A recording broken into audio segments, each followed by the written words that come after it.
Hey, we're live. I Oh, don't know wow. how fast it updates, but anyways, it's me and the DCPicker, John. Hello. You go by John. Hello. Yeah, you have it right there in your name. Right Awesome. on. I didn't even. I was just because I'm terrible with names, but luckily yours is in your Instagram profile, so I don't have to. I mean, I guess what's the point if I'm bringing it up right now? But you don't Well, have to. yeah. Like I was talking to Portland Pickers, and I didn't know. I didn't know his name. We There's a got like couple of people who I come across with they're like regular viewers on the show, and I have a live show on Saturday nights, and they're in there every week, and I have no idea what their names are. I I know. just I call them don't like it. screen names, like it's AOL days again. I know, but also just like then you get into a circumstance like this, and you're just like, okay, well, welcome. Here's, you know, made up name Yeah, number one. yeah. It's worse on TikTok. Do you use TikTok? No, I'm anti TikTok. Okay, well, fair enough. But if you use TikTok and you come across someone, it could be literally like user and then 20 numbers, and you're like, all right, user 7175. Like this is not good. You should have thought this out a little Are bit you a more. big TikToker?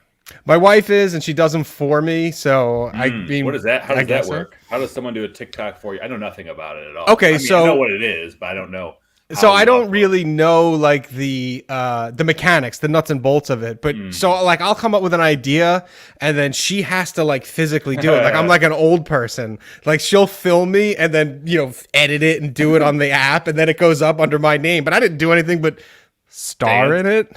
Do you, I do never danced. you don't do the dances? I That's all I haven't know. danced. TikTok is. I see my girlfriend listens to or watches them on because they get stolen and put on Instagram or whatever. Yeah. And so Yeah. she sees them on Instagram, and I hear just like the same song over and over and I'm over. gonna be honest, bro. It's a little the app itself.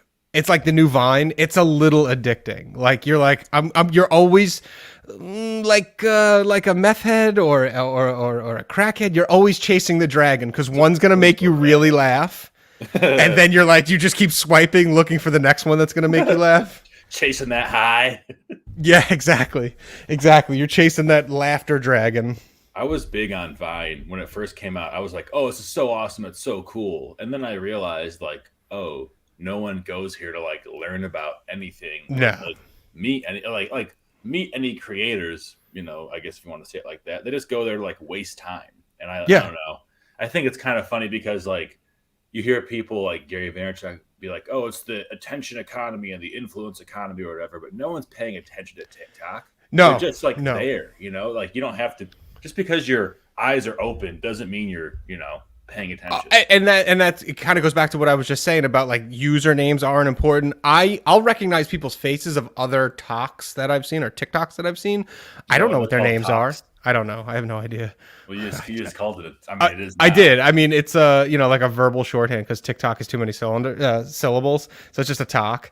And so I don't know their names. I'll just watch them like, oh, this guy is funny, and I'm like, or there's the guy with the hair. Like I don't know that. So you said that guy. Like, do you say they have like a great talk? Is that what you say? In the house, we do. I'm like, do you see this talk? I don't know if it's right though. I might sound like an old person. I don't know. I mean, it sounds like it would. I wouldn't want to say it. It sounds like the kind of thing where it could be like, what the heck is that? How does this? If you say it wrong, you're gonna sound even worse. It's but then again, TikTok is just like, oh, that was a great TikTok. That sounds like you. it's a mouthful. It's hard. Well, you It's a just want to mouthful. like call it by its real name, like like the I just truncated it like Twitter to tweet. So TikTok to talk. That's all I did. I'm not very original. you could have called it a tick too, but I guess that might be. Then people start itching. Like, did you see Yeah. my tick? And they're like, was it It's like- swollen? Is it a deer tick? Oh no, that's not a Tourette's tick. Lots of ticks, but there's only one kind of the sound talk. I Talk. guess. Yeah, that's it. But Succinct and to the point. We got what was it. the last talk you put up? The last one I put up was me comparing myself to the American Pickers, and I was in the kitchen. So they're all set up. They look natural, but they're all set up. And I was in the kitchen, and they were doing a model boat. So there is DC Picker to it, and I was looking at the model boat and I said, that thing's worth $4,000. I was in the kitchen and the guy gets on and he's like, well, it's like $35 to $4,000. And I was like, see, I told you, I nailed it. And she's like, this should be a TikTok. So we made it. And then, so we like reenacted it. And then at the end, I came out like Ric Flair. Woo! That was it. I don't understand TikTok. Yeah. It's because that just, I mean, like I heard the words you were saying. And is there like the TV show, like how do people know that you were imitating Ric Flair? No, we cut. Was obvious. Yeah, no, we cut to it. Okay, that makes more sense. We did a cut where I was sitting on the couch, and then we cut to the TV show, and then we cut back to me, and then that was okay. And you were celebrating your knowledge. I get correct. It now. Correct. Okay. Yeah. At first, I was just like he just ran through a script, but now with the context set up, that is a great talk. Thank you. It was one of my least best performing ones. It's always the humorous ones that are the ones that really take off. I would take off, but in these contexts, like to get a TikTok with 12,000 views doesn't seem like a lot, but it's a lot to us. We're not social media. 12,000 views is a lot. I mean, so is that 12,000? Because do they count every repetition as one view? Yeah. Yeah, so like one person just like, I love this. I mean, I guess you wouldn't be touching, but I love this TikTok. I guess so. Yeah, totally. One person could again. Like my mom could just really be supporting me. How many seconds is it? Was the TikTok? They're all like it's 60 seconds max, and I never really do 60 seconds, so it's really only like 25 or 30 seconds or so. So 6,000. Wow, that's a long time. Yeah, 6,000 minutes. Yeah, that's 100 hours, right? Yeah, of people watching me do. That's not that one. That was a different one where my kids were actually screaming. That one's not really set up. My kids were screaming and there was snow falling. And we've talked about moving out to the country, and I have a really, really long driveway. So I was like, instead of me sitting here and listening to these kids scream, I would rather shovel the driveway by hand. And then we turned that into a TikTok, and it was just me shoveling 700 feet of driveway.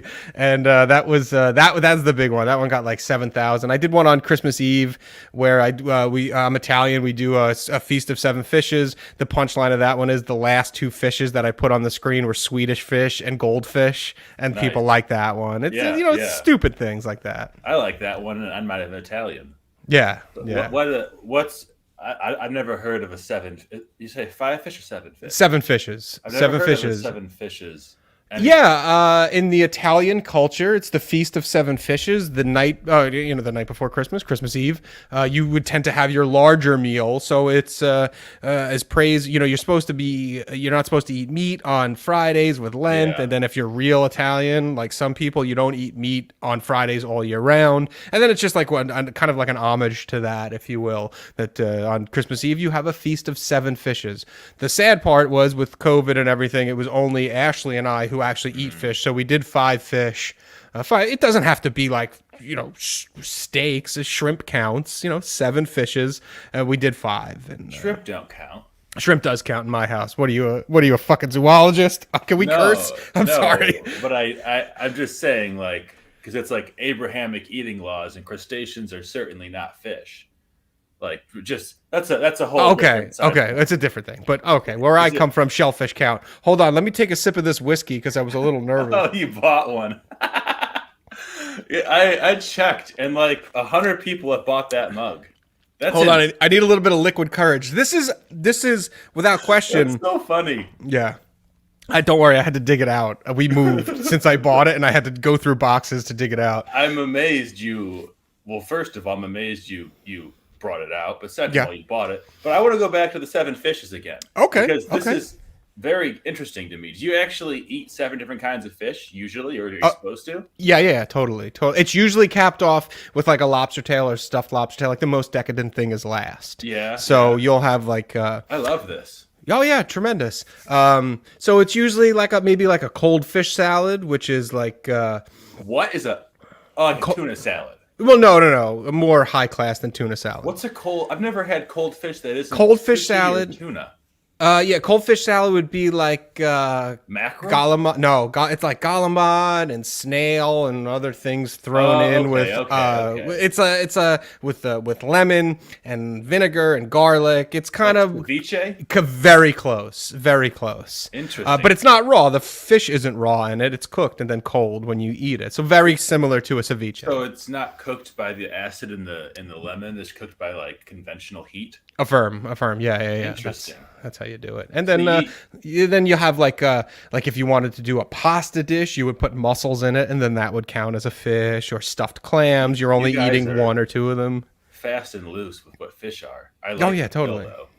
It's like just seafood in general. Seafood out of the ocean is a fish. Yeah, I mean, if I could, I would eat seaweed and see if I could count it. Just an old tire. I pulled it up, a license plate, like Jaws. That wouldn't be as good as what you're describing, but I guess if you're in a pinch. Correct. Times are tough for some folks. You right? gotta, you gotta maintain your Italian barnacles. Anything that came from the ocean. Yeah. Anything that came off. Handful of water.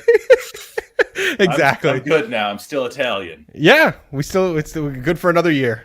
Is your wife Italian? Not even a little. My wife is the whitest person. I don't mean it color. I mean, she's the white. She's like Dutch, English, Dutch, like all the white people, white Italians Europeans. Are not, though? No. Depending on who you ask, they don't even think Italians are white people.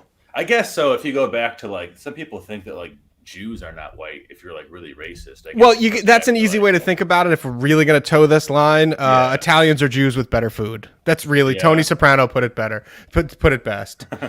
That's really the case. I didn't grow up around any Italian people at all. It just wasn't like a demographic in my area. Okay. So I don't know much at all about Italian food, like real Italian food. Or like well, it's second nature to me. So if you ever want to come over, we can do it and do it right. I want to come over on the day before Christmas next year. And dude, you're invited. I did a live stream. You were invited virtually. I think that was Christmas Eve. You can't eat fish virtually. No, I know. I just want to eat lots of fish. I like seafood a lot. If I had the choice, most people poo-poo me. The beard belies my actual, like, I don't know, manlyhood. But like, if I could trade never eating steak again for eating fish, I would do that in a heartbeat. I would be a pescatarian in a heartbeat. You can do that. I know. Like, but you're not like destitute or something. You have choices. I know, but it seems like a commitment. Like when someone becomes a vegan and like they have to tell everybody and just lie about it. If anybody, you either lie and say you're not a vegan and you are, or you lie and you say you're just eating vegan when you're not eating vegan. No, like it's so easy. Like everyone. I dated a girl who said she was vegetarian, but whenever she would get drunk, she would ask me to get a cheeseburger, trick her into eating chicken nuggets. Yeah. It was just like, okay, like, and that made it somehow okay. Like, everyone lies about their food, what they eat. Of course, I had a cousin like that too. She's super duper hippie, like level 11 hippie, like not just like, oh, I like Dave Matthews, like real hippie. But then she would say the same thing, like I'm a vegan, and then you'd catch her with like one too many nights of snacks, and then she'd be like, I'm ordering McDonald's. Like she would eat a hamburger when no one was looking. How dare those people judge us? I know. At least I'm upfront about my debauchery. Sure. I don't. There's nothing that I say I don't do that I do. Everything. There might be a few things that I say I do that I don't do, but not vice versa. Oh yeah, and I mean, I think that's the difference between most folks who are like mature, if you will. You can do something whatever you like and not have to impart it on people or judge them if they do or don't do that thing. It's a mark of being confident in who you are. You could just go, yeah, no, I do this thing on the weekend. I don't know what the language is, so I'm really trying to censor myself. So I don't know how your audience is like. I think you can't swear in the first like 10 minutes. Oh, I blew that out of the water. Whoops. Well, I mean, once in a while is okay. Okay. But just like, I don't know. What I try and do is on videos that I think might go viral, I don't swear. Okay. And on everything else, I don't really care that much. And I don't think this is going to go. I mean, maybe it goes viral, but it's not going to get like. I hope it does. Well, I mean, like that I would make a bunch of money off of because that's like the issue is if you have too many F-bombs, you get demonetized. Gotcha. And I think I would kill myself if I had a 1 million view video. Yeah. That lost all the money off of it. Uh-huh. I mean, I wouldn't kill myself, but I would talk about it a lot. Wait, talk about the video or talk about killing Talk yourself? about killing myself. Oh, yeah. I'd like think about it. Like you wake up in the morning and you're like, is today the day? Yeah, like I should really make a point and do this. But Everyone better be nice to me. They have no idea how close I am to the end. Yeah, no, it wouldn't even be like, it'd be like, I want everyone to know how mad I am. Yeah. I want everyone to know how pissed off I am that just because. I have a live show, a podcast, if you will. This is not all just for show. On Saturday nights, I do a reselling live show, the #1 rated reselling podcast in all the world, according to my mom. So one of the things that we talked about this week was dumpster diving and how I was kind of like embarrassed, but I've done it and I wouldn't want to. Embarrassed. No, I'm not really. It kind of got fleshed out. You just say you're embarrassed. Yeah, well, you have to start it out to let people know that you're somewhat kind of like a regular person. But by the end of it, like I was trading stories about how I would dumpster dive, and people were writing in the comments like, "Oh man, you should make a video about dumpster diving." And I said, and I literally I got like the hot sweats thinking that would be the one that went viral and I got 1 million views on, and then like people in real life would be like, that's what you do in your free time, like you dumpster dive. You'd be the dumpster dive guy. I'd be the dumpster dive guy. Like, we would rather you did drugs in secret than jump on dumpsters and video it. I mean, it could be worse. You could be the Dollar Tree guy. You are known as the Dollar Tree guy. It's horrible. I'm known as the cast iron guy. Right as I came on, I got an email. That's a great thing to be, though. Yeah. Cast iron's cool. Yeah. I just got another email. I have my most successful video. I know it pales in comparison to some of yours, but we're not, measuring yet. The average. Do you know how to share the live stream link from StreamYard? No, absolutely. Actually, I don't either. Okay, I'm gonna try and keep going with your story. Why? To have somebody else join us, or just be like, "Hey, no, YouTube"? I want to put the link in the Facebook group. Yeah. So you can go to YouTube. That's what I'm just gonna do. Is do it the long way. Yeah, just do it the long way. I'm not gonna. I have to. I'm gonna look like I'm like zoning out, but I'm trying to read my. It's okay. Nobody's listening anyway. It's just me and you. So yeah, the story that I was telling is I have one successful video, one video that I consider my biggest success. It gets the most amount of subscribers. It's clearly by far has the most amount of views, and it's made me the most money. It's a how to identify cast iron video, which I'm totally cool with. And people email me and I talk, and they write to me on Instagram about, hey, I got this old pot or pan. Can you help me identify it? And I'm totally about it. I really enjoy doing it. But like you said, that's a nice generic. You identify it? Most of them, yeah. Most of them awesome. I can. Yeah. Like, that's like so much more. Like that's such a valuable niche to be like an authority in, because it's expensive as shit too. It is. It's a cool hobby. It could be expensive. And one of the cooler things that nobody talks about in regards to YouTube is one person actually paid me to identify their pans for me. They PayPal'd me $50. Hey. Yeah. And then another person, I went ahead and identified them, and she ended up sending them to me. Like, she's like, I don't want them. That seems really cool, and mailed them out to me. And I have them. I cooked on Christmas Eve with them. I cooked some of the seafood in a vintage cast iron that came from a YouTube viewer. That's insane, because that's like not. I mean, was she very close? No, she was in Aurora, Colorado. I'll never forget her, Miss Laurel. A $30 FedEx or UPS bill. I'll never forget Miss Laurel. I don't remember her last. Oh, it's governments. Who's forget dropping all of it. No, I don't. I probably don't even know it. But yeah, Rachel, the DIY sewing chick in the chat says followed you, DC. That's great, because one of the things that I was concerned about coming on was why I have a little glass of liquid courage. Is this is without question the most amount of potential people that have ever seen. No one watches these. No one watches these. I think if this gets 1,000 views, that'd be considered like good, I think. Okay, well, in that case, there's 1,000 potential people that can come and follow me. As you stand on the precipice of 100,000 views, I stand on the precipice of, 100,000 subscribers. I stand on the precipice of 1,900. So anyone and everyone, please join my my YouTube channel. More cast iron. More cast iron. That's what everyone says. More cast iron. Definitely. No, like that's like, so what I've been going through all my analytics, and like I definitely shot myself in the foot by trying to do too much diverse content on my main channel. Yeah. Like, yeah. I was looking at like the impressions and all that stuff per video, Mm-hmm. and I thought, oh, probably I've just saturated the niche and whatever. But no, then I began like making other channels and like seeing how posting several videos with the same keywords without like dilution affect Yeah. impressions that are being shown to people either Yeah. in suggested videos or in the browse capabilities. Please And go it's on. way more if you like stick to one niche. And I began thinking about it, and I was like, you know what? I bet it is.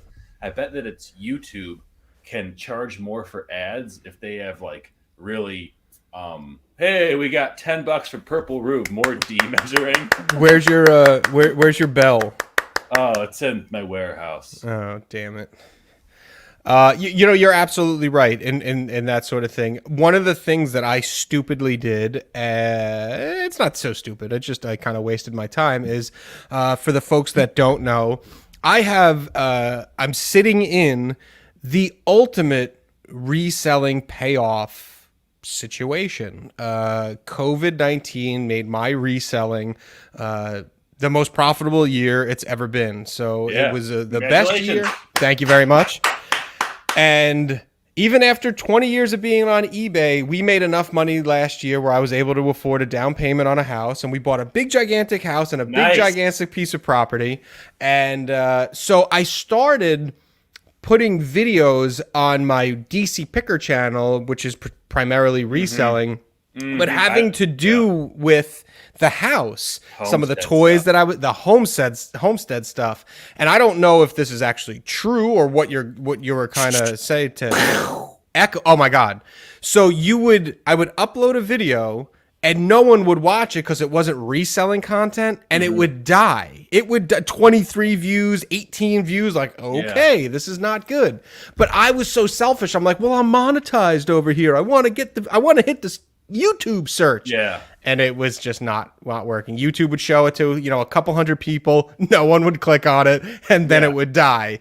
So it's interesting how that works. I mean, like, you'd think like it's kind of like arrogant to be like, oh, people are going to watch my stuff, but like probably not. Like, no, they really aren't just going to like watch whatever you put out there unless you have like a really dedicated audience. Right. I don't have.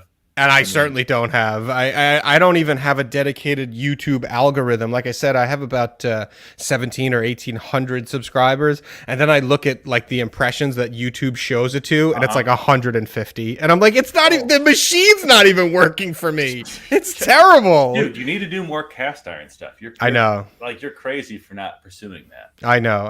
I don't have any more, but I can do stuff. I'm kind of okay. How to care for cast iron. I have that. And you can transition. This is just me spitballing. Let's go. Cooking with cast iron. Nice. 5 tips to keep your cast iron looking new. Nice. Resale value of cast iron. $10 cast iron versus $100 cast iron. That's right there is 100,000 views, man. Like, you just gotta. I'm gonna rewatch this and write this down because one of the things. No, it's all right. I don't have a pen. It's no, actually, the baby stole it. Yeah, I'll just rewatch it. Save yourself. Yeah. So. Those are all good. Those are all great. But we did. I think the point that I was trying to make is that you are absolutely right. That you try and you're like, I'm going to throw it up there and see what happens, going off of the experiences of some of the larger YouTubers. I know Craigslist Hunter has a wood splitting video on his channel. I was like, oh, I'll do that too. And I was like, oh, wait a second. I don't have 200,000 subscribers to like buffet this in. So he's an institution on YouTube. He is. He's a good dude. Do you know him? I had him on the show. I talked to him every once in a while on the phone. He's a good dude. He's the way that he is on the camera is the way that he actually is. The only thing you've been on the show, we do a little pre-show before we come on my show, and the only thing I ask, hey, is there anything you don't want to talk about? Exactly. And he goes, I'll talk about anything, but I don't want to talk about how much money I make on YouTube. And I said, that's fine. And we talked. How much money he makes. Well, the Social Blade is all screwed up. Social Blade for all of us is all screwed up. But I know what the CPM is in reselling. Right. So you just say it's between $15 and $30. And $30, exactly. Just like it's around there, and so you can just spitball and say about. Let me use that word too much. You can just estimate and say it's probably about 22 to 25 times however many thousand views he gets a month, and he gets a lot of views. And He so does. I wouldn't be surprised if his the reason he doesn't want to talk about it is because he doesn't want any competition in the pawn shop YouTube business. Right. That's right. the thing too, is who can imitate that, right? Like who can imitate like this person tried to rip me off. Like Yeah. I will watch that every single time. 100%. And then you get normies in. You get non-resellers watching that too. Oh yeah. They're going to go into that.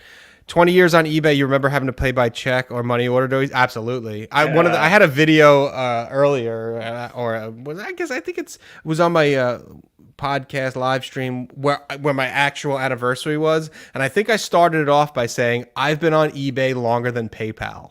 And that's true. That's true. That is good. Wow. Yeah. I've been on since December something 1999. No, I don't think so.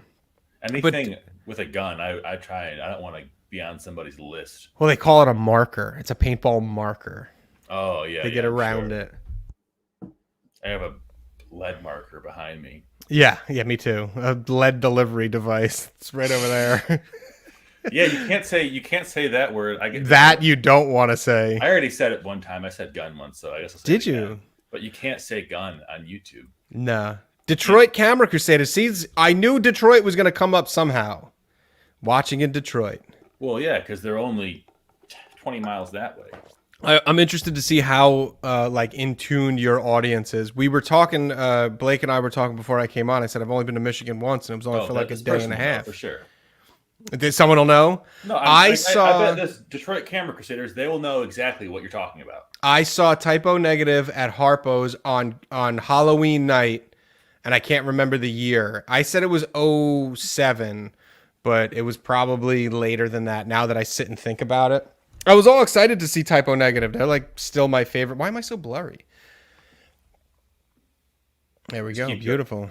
They're still my favorite band, and I remember seeing them at Harpo's, and because it was it's Typo Negative. It's like goth girl metal, and I was all about it. And it was like, oh, go see them on Halloween, and then like a year or two later, they played my local town on Halloween. So I completely wasted my time going to see them halfway across the country, and I got to see them a couple times.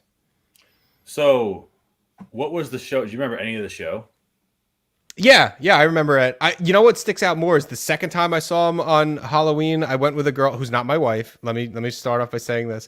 This is the thing that I remember about the Typo show when I saw them at Starland, which is the local to where I was. The girl was like, the bathroom line for girls is always really long, and she's like, my grandmother lives around the corner, and I was like, okay, well go pee. You know, we left the parking lot and.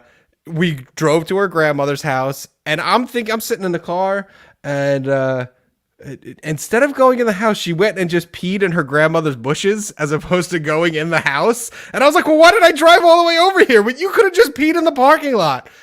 That's what sticks out about my show.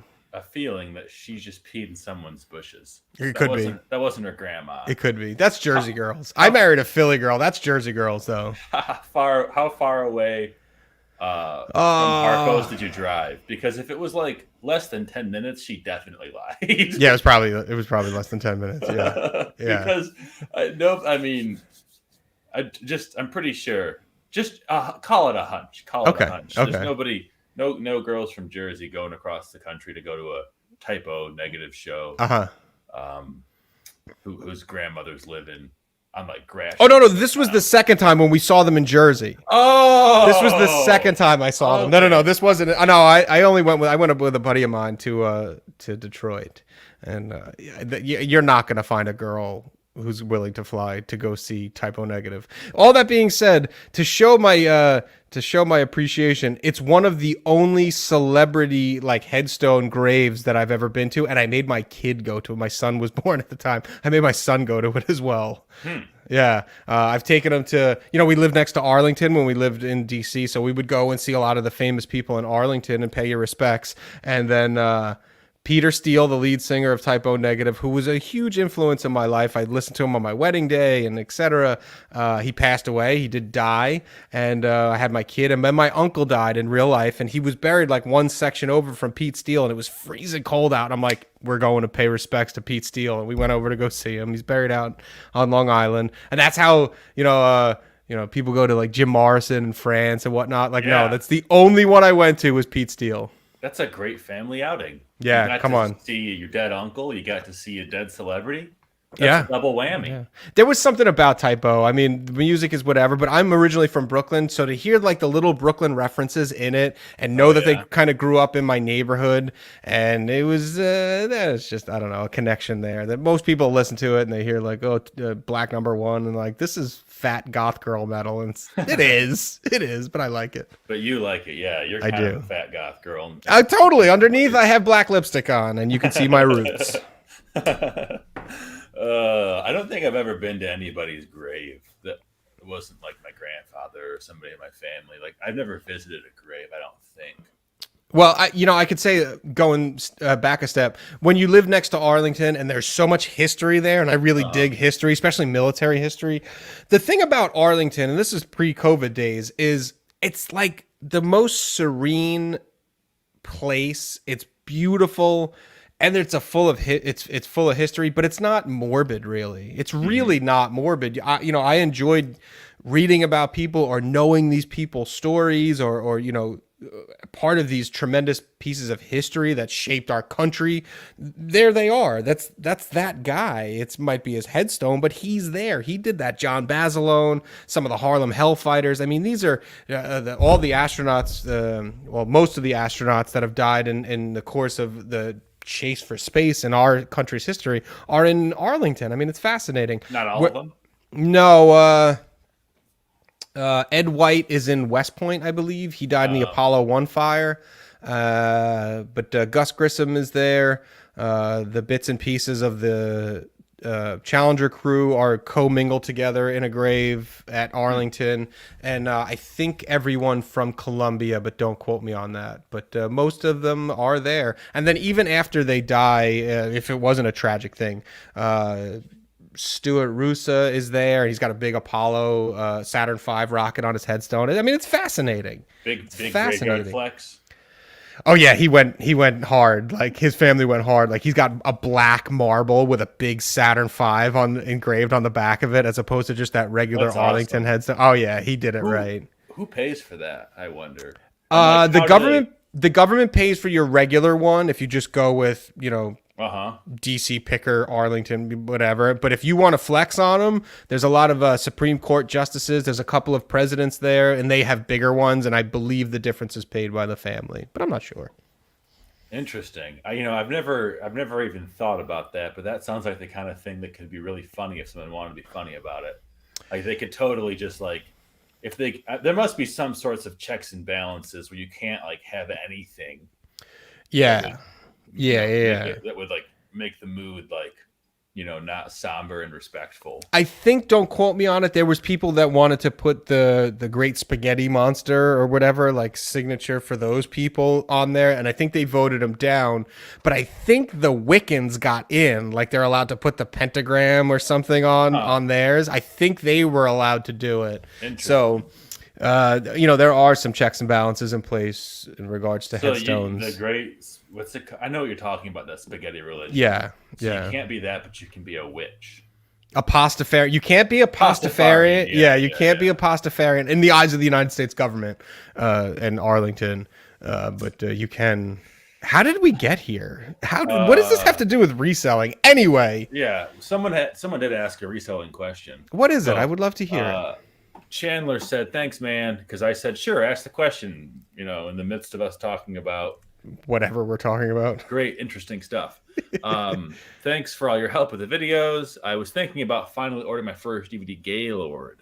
Okay. Is it worth thrifting for DVDs, or is it worth it, or is thrifting better? What are some? I can't make it any bigger. Misconceptions about using Gaylords is what he followed up with. Okay, there we go. Awesome. There we go. Yeah. This one's squarely in your category because I don't do DVDs or thrift for. I don't do DVDs. So go ahead, please. It's going to depend upon, I would say, where you're located. First of all, if you're somewhere that has like where I have like 90 thrift stores within an hour driving of distance, then you're going to have higher ROI just sourcing piecemeal Goodwills and Salvation Armies. But if you don't have time to do that, or if you're somewhere more rural, then I'd say a pallet or a Gaylord is definitely going to be. I've seen generally you're going to see about double your money, maybe 3 times your money over like 6 months if you're doing Amazon, and a bit less if you're doing eBay. Whereas thrifting can be like 100 times ROI. But I would say they each have their advantages and disadvantages, and it depends upon your location, Chandler. But thank you for asking. That's a very succinct, non-answer answer. Give the kid a real answer. It's true though, because is it worth it? There's not a better one. Is it better for him to just to buy the Gaylord and have the thing show up at his house? You know, like how many Paducah. He lives in Paducah, Kentucky. Definitely Gaylords. There you go. See, done. How do you know he lives in Paducah? I have no fucking idea, bro. But I'm saying, like, for somebody me, wants some real hard-hitting answers. But that's the thing about reselling is it's all circumstantial. There's no, like, here's like how you do it, and you always do this. It's like, okay, here's like the processes in place that allow you to like identify the value in items, and I do my best to like show people those. And sometimes there's just. Do you feel that DVDs are still worth diving in, investing in? Yes, I sell DVDs. That's what I sell the most of at this point. Like, I stopped. I kind of VCRs and large electronics kind of dried up around here like a year and a half ago. And so like the easiest way to make money reselling from thrift stores is you either do shoes or clothing, which I don't do because I don't have an eye for like, if there's like a pinhole in a shirt, I don't care. That doesn't make a difference to me. But to somebody paying $70, it makes a big difference. And I just don't have the patience for that. Understandable. So you have to do like media, DVDs, like obsolete stuff like that, where you're buying it, at least in my area, it's really cheap. It's like 50 cents for a DVD and then 15 cents for a book. Nice. So like I'm fine spending $100 on inventory and then having that inventory not sell for like sometimes like 2 years because you know I've got so little into it. Sure. And like that's why like so in some cases, yes, like doing like thrifting is way better. But if you don't have a setup where you can hold on to a DVD for 2 years to sell it for $50, then like you know, like don't do that. Go for pallets and just churn them out, you know? So let me ask you, we're on a different scale, I would say. Your warehouse, would you say that you are quantity over quality in regards to your sales? I would say that I buy too much stuff, and so it gives me the luxury of picking out the good stuff. Okay. But I'm not saying no to low quality, high quantity. No. I'm just like deprioritizing that. Okay. And so like do you have anything on your shelf right now that you can think of off the top of your head that you're like, I can't wait for this to sell. This is a home run all day. In terms of like profit wise. Yeah. So the most valuable thing I have, it's going to be some old VCRs probably. Okay. Like super SVHS like VCRs with like 16 micron and like people use them to record audio. Okay. And so they're like very, I don't know, hard to get, I guess, or sought after. They don't make them anymore. The last VCR DVD combos were made in 2016 in Japan by a company called Funai, Funai. Yep. And they have like HDMI ports, and those go for like $900. They're really high quality items. Nice. And so these SVHS tape VCRs are from like the late 80s, early 90s. And I've sold like, I don't know, 4 or 5 of them over the past few years. And minimum, they're all going for like $400 or $500. And they look like big, obsolete, junky VCRs. And so they're always in the shelves, or not always. Yeah. They're if someone donates it, the average reseller is going to pass on it just because it looks like it's like a dinosaur. Yeah. So those are some home runs. I've got a whole bunch of sports cards that I'm just like. It seems like you're going in that direction now. It seems like you're getting into sports cards. Well, it's just too much fun for me. That's the thing is like the Super Bowl just happened. Like the issue is that I have money allotted for like gambling every year. Okay. And I ended up making a little bit of money this year on my gambling. That does not seem like something WBK Ultra would do.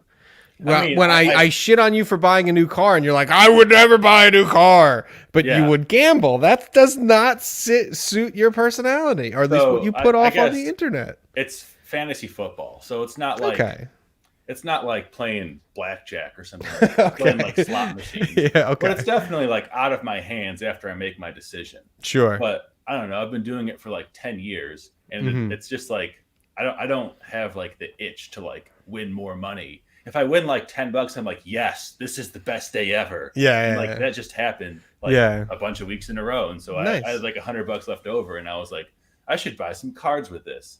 And then I started pulling out valuable cards, and I was like, oh, geez, this is how like people end up ruining their lives. Yep. One too many little wins. You should just buy stocks. Just buy stocks. Be an adult. I have stocks, but I mean, like, I only make like 8 trades a year, like big trades. Okay. I'm more just like, I try and target a few companies that I know are going to go up, like barring like a terrorist attack. Blue chip stocks.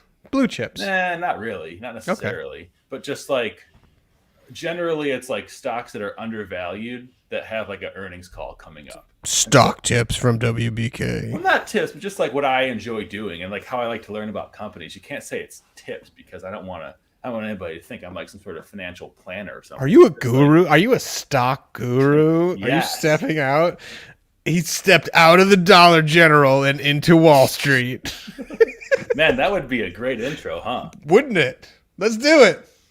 Let's do it. That's I always tell people that, you know what, Dollar Tree is like this is something that I invested in before I made Dollar Tree videos in 2008, 2009. I invested in Dollar Tree because I was like, everyone's broke right now. Sure. What's doing good? And like that was the craziest thing is like to look at what businesses thrive during recessions. It's kind of like a little depressing at points, but it's the vice industries, isn't it? Like gambling, cigarettes, liquor, guns. Yeah. And then the Dollar General. Well, yeah, Dollar Tree and AutoZone were just like, those were like, I was so amazed because the like AutoZone, really? Well, I guess people are trying to fix their own stuff. Like, and you begin thinking like that way. That's what I was telling somebody. They were saying like, what do you think is like going to be like the next big reselling niche? Because like I was trying to figure out what my audience likes, and one of the things they liked from a few years ago was my VCR videos. Okay. Because like no one thought like, oh, VCRs are good to sell. So I was trying to think of like new things that are going to be like new niches.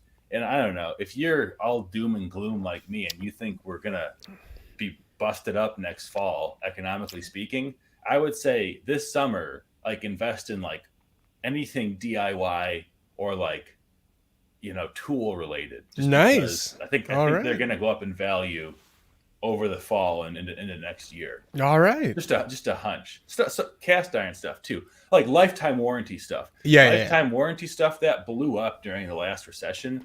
There was like a whole community. It's kind of gone. I guess it's not as popular anymore, but it was called like Buy It for Life. And that's like Reddit. Have you seen that on Reddit? I have. So like that was like begat, or at least the trying to stretch their money so far. And just like, I don't know, just like those are, I don't have a lot of. Okay. I mean, they make sense. It makes sense. Folks are going to start looking inward and they're going to go, okay, well, things are tight and how can I extend? I guess AutoZone, I never thought of it. I always thought of an AutoZone for a place for you to get like flame stickers, like, stick on things. I never thought about that. Right. Just stickers you put on your car, like Daddy's Princess or whatever. And so it was like a cracked windshield Altima. Is that what you have on your car? No, I have a nice car. No, the sticker. No, I don't have Daddy's Princess on my... what kind of sticker do you have on your car? I don't have any. It's a lease. God forbid. I'm not paying for that shit to get removed. I've got... it's one of those things where we differ on cars, and I'm sure you would be more fiscally responsible and go, a lease? That's throwing money away. And it depends how much you hate doing car stuff. I'm not a car guy. I just need something to get me from A to B in somewhat style and be functional. So I got like an SUV, and... I love it, but I don't care. And I just write the check every month and it goes and the car goes and I don't have to worry about maintenance or worry about anything. Yeah. And then right when I get tired of it or right when it gets too many miles or right when it starts making a squeaking noise, I give it back to them and then I get a new one. And it's just this great system that they have. So yeah, you're not leasing a car, you're leasing convenience and peace of mind. Yeah, that's and just peace of mind. I mean, like personally, I don't think I would lease a car, but I think that people are too like that's like one of the big Dave Ramsey things. He's a nut bar. Yeah. First of all, I never. Hey, we got $5 from nice Scyther. Well, okay. So first of all, I guess I won't talk shit about Dave Ramsey because I want to answer this question first. When talking sales rank, I know you said 1 million under for beginners, but 2.5 under otherwise. What's the sales rank to stick with for DVDs? For used DVDs, it's 100,000, and for new DVDs, it's 150,000. Well, there you go. That's hard numbers right there, boy. You can't. There's no confusing that. There you go. There you go. So many reselling channels out there are wishy-washy, won't give you hard advice, or don't do what I do, or this is what I do. You just threw out some hard numbers. Well, there's very few instances where, like, yes, this is actually, like, real. You know, like, this is, like, for everyone, we have the same sales rank chart. So, but at the same time, it's buy low and sell high. That's that's an underlier. Well, there's two different kinds. I mean, like if you at the more you go into like quantity DVD, like I'm going to list like 10,000 DVDs. I'm buying them for like easier or harder than doing it in a place with less competition and lower cost of living.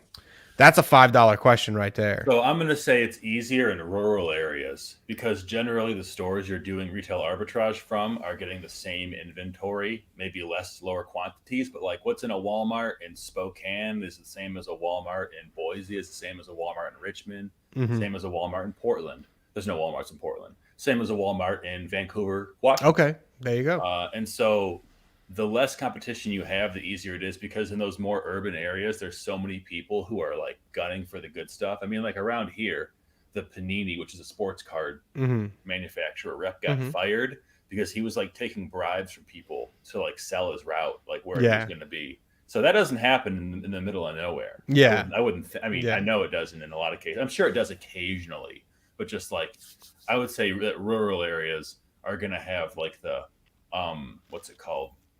The surprise advantage in that case. But there's also something else to be said with living in Cali and with many places to shop. We would call that a target rich environment. You know, you wouldn't necessarily focus on solely RA, but there's many places to shop.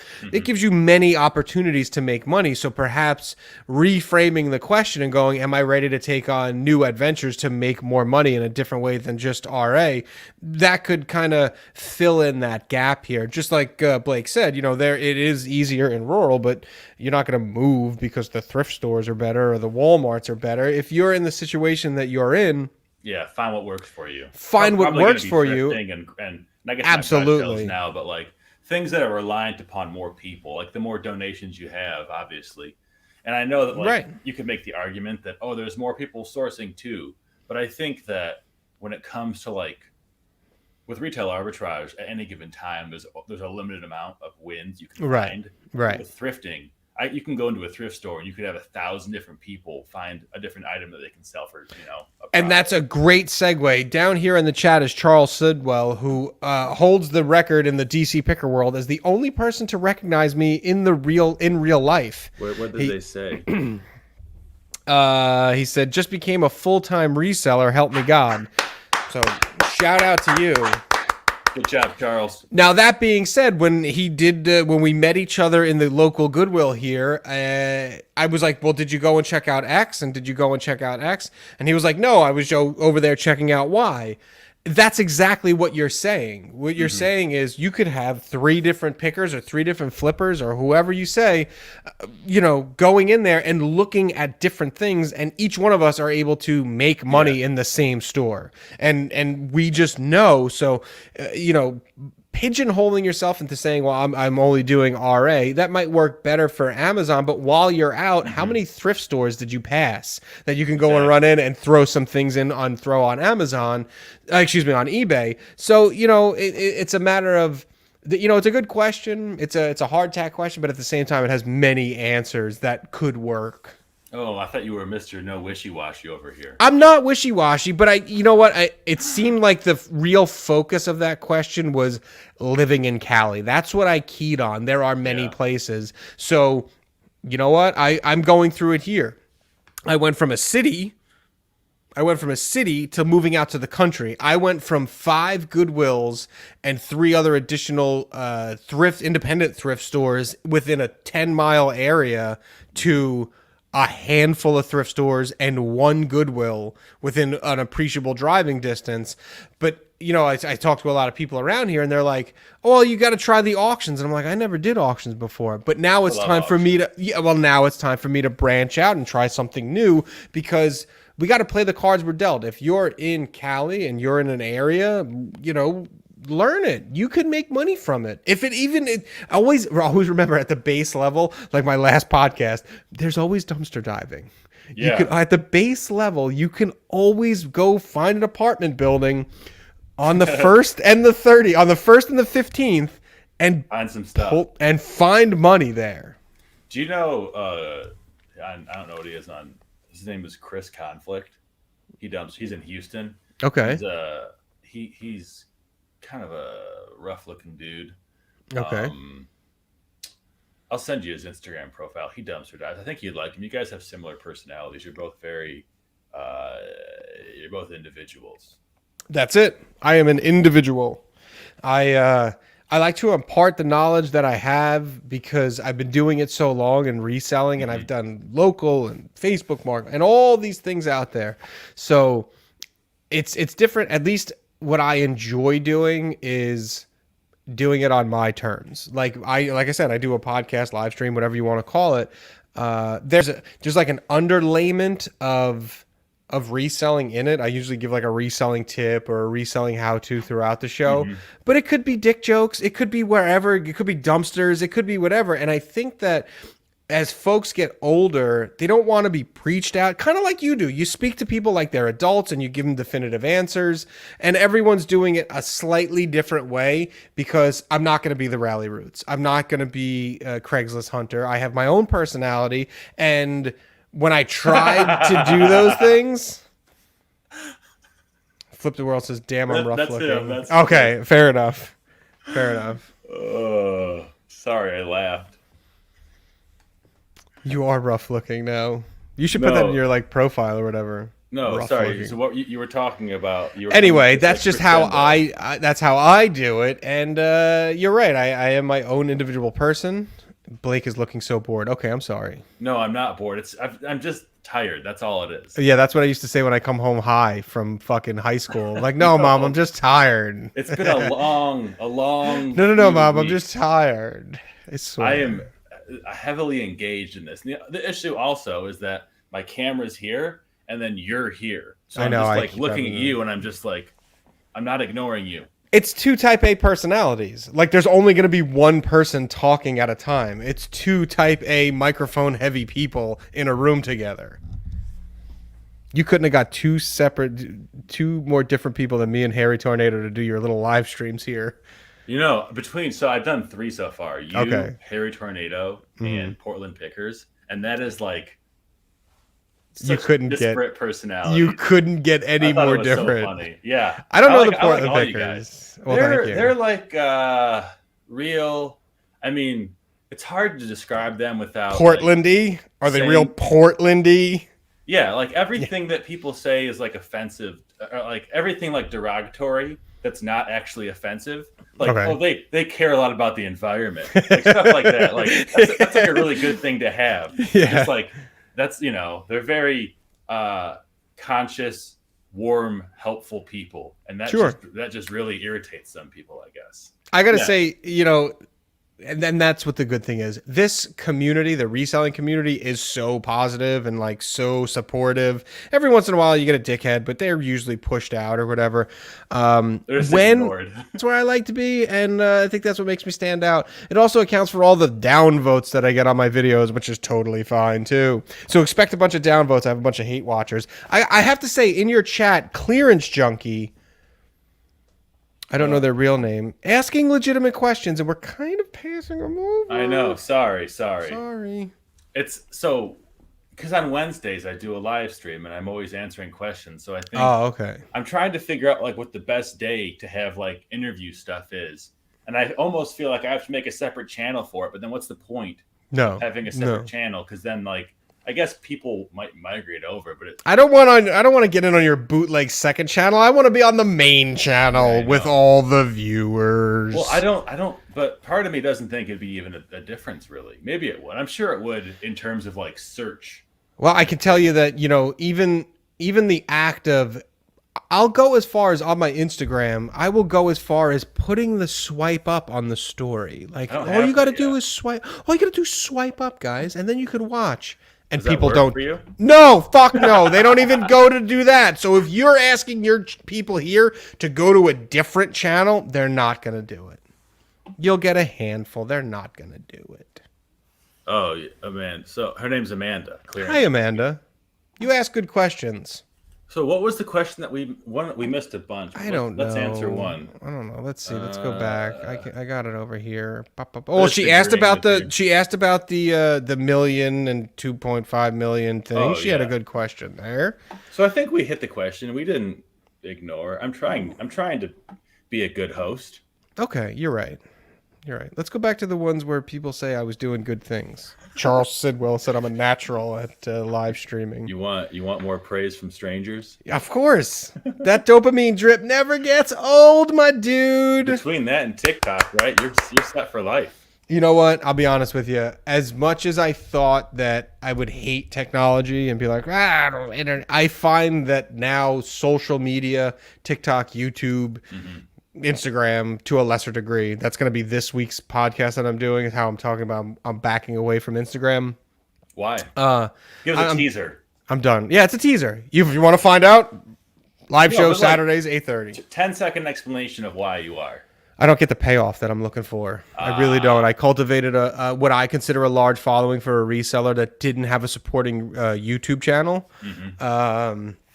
And I don't get anything out of it. And not because of the people are bad, because the platform is bad. I think the platform, and my wife is in agreement that the platform is just, it's not good to us anymore. So I'm kind of done with it. Way to contact people who are interested in you is email marketing. You think so? I was so late. I mean, like, I feel like an idiot because my first 5 businesses were all like reliant upon email marketing, like heavy on email marketing. Okay. And then I began doing my own thing on YouTube like 4 or 5 years ago. And I don't even think to begin collecting emails. Like it's just like, what? Do you still do candy at all?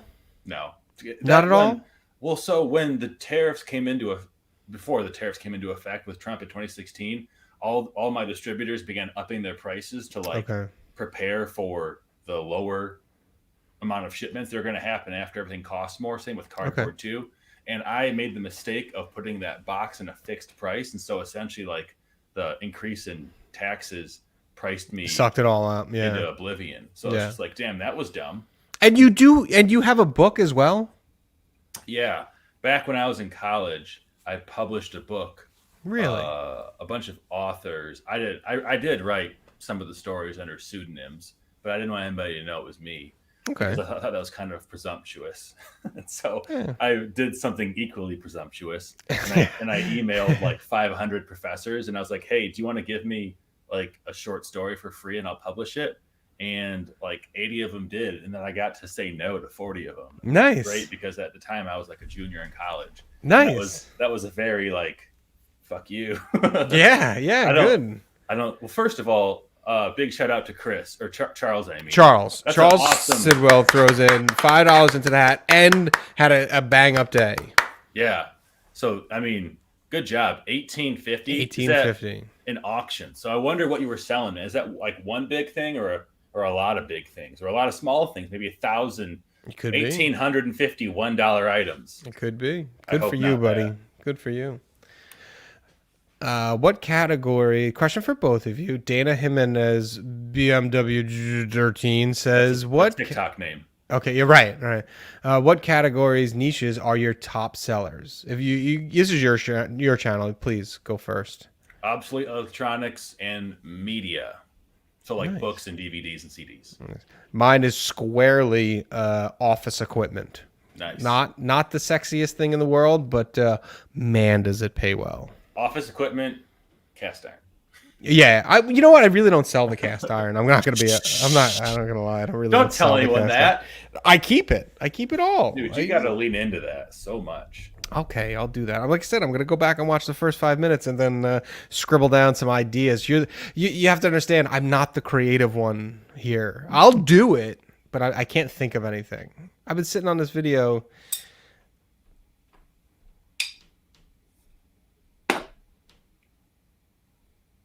You think you just broke something? Yeah, you broke something, bruh. I'm trying to make a bell. Okay. Carry the show. Now let's see. One Sony. Charles says he sold one Sony receiver for $870, one Victorian 14-karat gold brooch, and one 14-karat white gold diamond cluster ring. Shout out to you. Good job, pal. He specializes in jewelry. Clearance Junkie says I tried.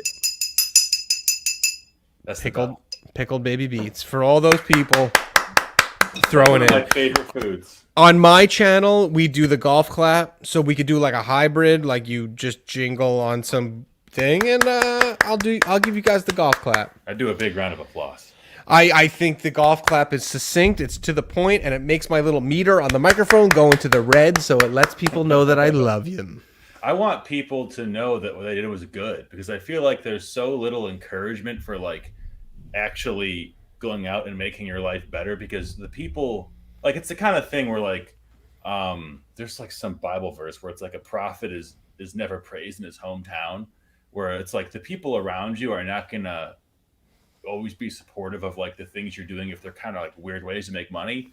And so I think it's very important for people who have like any sort of like outward expressive appearance to be like, hey, like you're doing really good, like just because no one else is saying you're doing good, because like I don't know, especially if you're like just getting started and it's like the way like you're developing like autonomy for yourself. I think it's so important to like cultivate that kind of like you can do things on your own attitude, that I try to like positively reinforce that whenever I can. So I absolutely, you're absolutely right, and I think that's kind of like the base layer, the foundation of why this community and this niche, if you will, depending on whatever you're talking about, whether it's YouTube or Instagram or whatever, or the talk, is so supportive, because we all know those first steps are like there's no half-assing it. When you make that decision to go to a thrift store and throw money at this thing that you want to try, there's no coming back. There's no I just lost all that money. So everyone remembers that feeling of when they went through it, how difficult and how strange it feels to be in that situation. So yeah, you know, when you get into this fucking text is so high, I can't even see myself. Jesus, what did you write, a book? I'll take it away. I even raised my chair up so I could get above it. I understand you're 6'8", but I am not. We gotta just lower. I guess you gotta have your banner in the background too. Well, that's okay. It's the DC. They got it. I don't know how many subscriptions I got, but I could really appreciate it. So that's what I was getting at. Oh, $10 in the hat for you, bro. So we gotta answer the long question then. It was so high. It cuts my beard off. I've been growing it for a year. Just lean back. I will. It's okay. Can you talk a little bit about how an auction on eBay runs? What happens if you get no offers?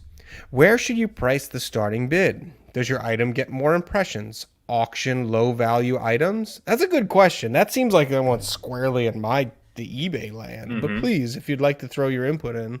Well, I do sell a lot of things on auction, but I'm very particular about the way I do it, because I only sell things on auction that have like a relatively liquid market value. So like things that I know, like in this case, I auctioned off a whole bunch of Patrick Mahomes sports cards, starting at one penny free shipping, and Tom Brady cards as well. And they each got auctioned or bid up during the Super Bowl. I'm like, okay, that was great. I'll auction off like sterling silver scrap jewelry. What I will not auction off, for example, is like a rare book that's worth like $600 but sells one copy every 4 years. Right. And so like it depends like how many buyers are there out there, you know, as like an abstract idea. Is there one buyer or is there like 10,000 buyers? Right. Are you looking for the one guy, or you're trying to have the people fight against each other? Because so that's a very good answer. I was looking for a new lens today, a new lens for my YouTube camera.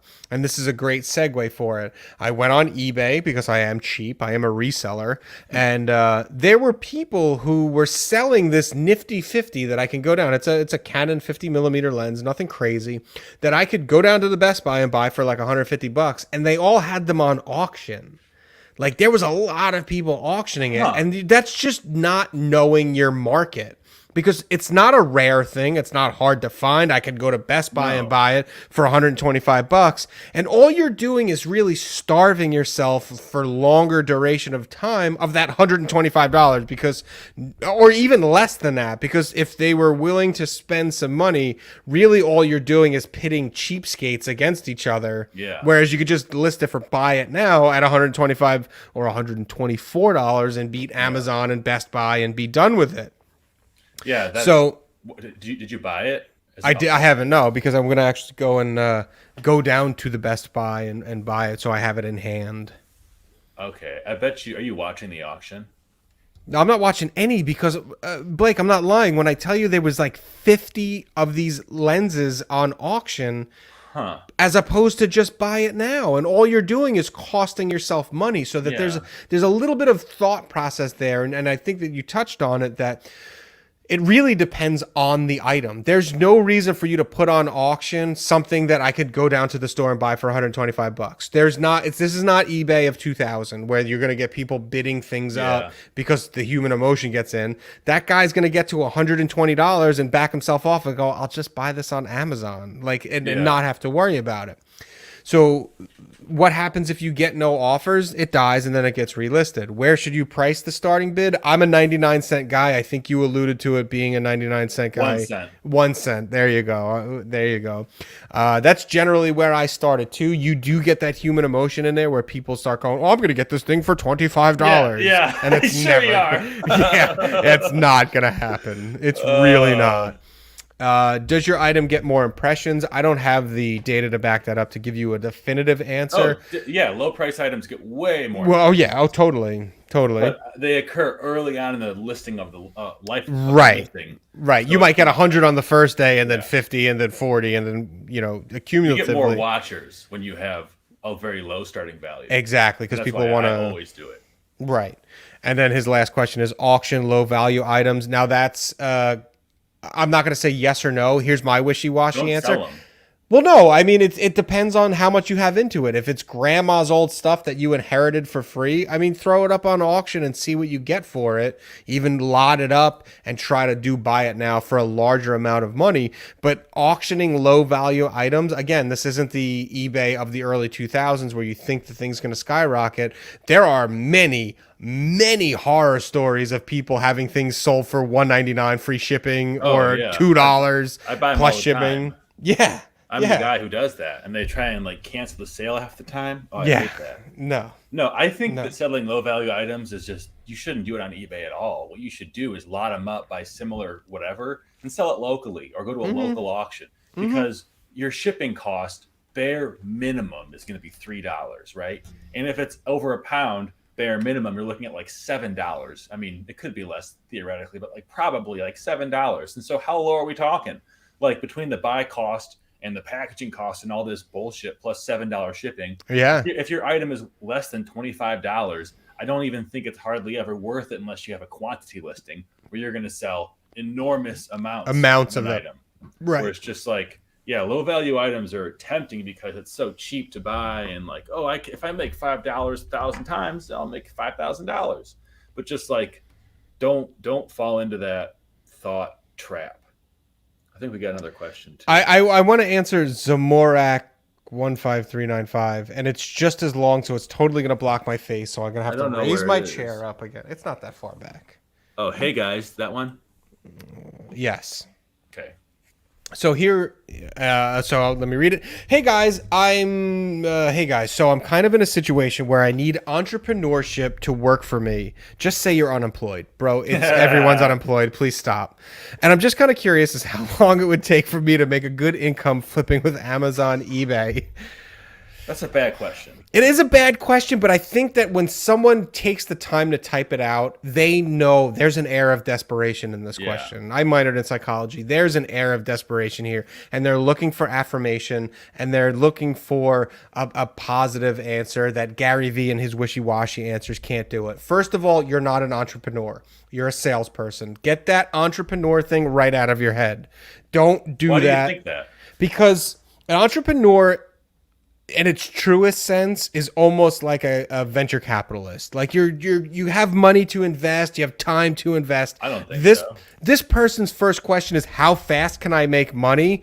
Start an OnlyFans if you really want to start, if you needed money fast.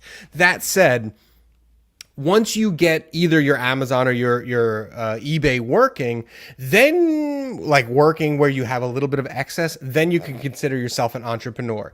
We have a funny thing about the word entrepreneur in this house. It's not, being a small business owner is not an entrepreneur. There's a proud, you could be proud of being a small business owner. That's a crown. That's a title. That's something that you could really be proud of because you work harder than the guy who works at a cube does. A small business owner is an accountant, is it a salesperson, is all the things that it takes to make money. Whereas the person who goes and works a salary job is just an employee.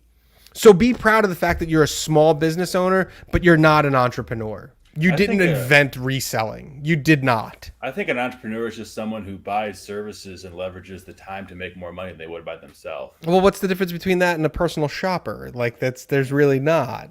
I'm big on this entrepreneur thing. No, if you're a personal shopper, you're getting a paycheck, right? Yeah. But if you have a personal shopping service and you hire people to shop for you, or like let's say, like if someone hires virtual assistants to create like listings for them, I think that's entrepreneurship. Sure. Like, definitely it is. Sure. And so like I definitely would not say that like only like venture capitalists or like very large, organizations are entrepreneurial, because all it is just taking a dime and making it into 50 cents, Right. Like you're not I think that we could have an existential conversation about the term entrepreneurship, but that's not going to help Zamorak 15395. I think it might though. Let's because if you take it down to what being an entrepreneur means, how long will it take me to make this kind of income? Well, based on what being an entrepreneur is, you're going to have to figure out how can you leverage your time and leverage the and their funds. Don't forget about that. How you're going to spread those funds out to make them work for you. Yeah. Well, it does. I mean, but I would say someone who has like 5 YouTube channels is an entrepreneur, because they're leveraging this giant platform and they're putting in 1 hour and it's being optimized to 1,000 people or whatever, being pushed out to 1,000 people. So it's more a matter of like, how long will it take to work for you? I think that pretty much everyone in 6 months knows either this is a good idea or a bad idea. Right. In terms of like cash flow, right? Sure. Not like, if you're trying to like cure cancer, it's going to take a bit longer than 6 months. But like trying to establish a business where you're using a platform like Amazon or eBay or whatever it is, I think that within 6 months, if you're not making at least like $2,000 a month, you should do something, change your plan completely. Well, yeah. And so like that's definitely entrepreneurship, because you're not just like $2,000. You can make that working somewhere else. Sure. But that you're limiting how much money you can actually make, because you're not leveraging any services or platforms. You're just trading time for cash. And that's like, for me, that's the distinction. If you're not trading time for money, then you're an entrepreneur. If you're trading time for money, then you're just an employee. And I think that's where the dichotomy is, not like entrepreneurs and small business. We're really going to get into this. We're trading time for money in someone else's sandbox, though. Yeah. Like Amazon is really, they're getting a piece, and eBay is getting a piece. The entrepreneurial spirit is bootstrap. At least that's the way that I think about it. Like completely ground up. I found a hole in the market and I capitalized on it. I invested into it, as opposed to there's no hole in the market or there's nothing reinventing the wheel for going to a thrift store and then reselling it on the internet for a profit. I don't think that that's an entrepreneurial thing. That's just kind of using the system that's kind of in place. But that's my opinion. If somebody makes more on Amazon than eBay and they make that decision to focus on Amazon, that's just not, there has to be some value accounted to that decision. Otherwise, like how can you justify any profits at all if you're not saying that the person doing the thing is what's providing value? But what's the difference between that and a small business owner? Like I said, you could Small be a business small owners business are owner. entrepreneurs. They are. You think so? Absolutely, I think so. I to me in my house, in my life and the way I see it, a small business owner to me is more respected than an entrepreneur. I don't know. There's something about the word entrepreneur. It might be maybe I watch too much Shark Tank that they almost have a hands-offness to it, and they have lots of fingers and lots of pots. Where it's just a small business owner wakes up almost like a farmer and focuses on that one task and Maybe makes it's it because flourish. you're from the East Coast where there's a lot more like old money and people who can like sit on their laurels per se. Yeah. Whereas like my grandfather started a business and I would definitely, and my father runs it now. My brother's going to take it over. And I would say like they're definitely entrepreneurs because they built up this business from the ground, like Okay. literally built the building. And Right. like everyone around them says like, yes, that's an entrepreneurial thing to do. And it's just, I guess there's no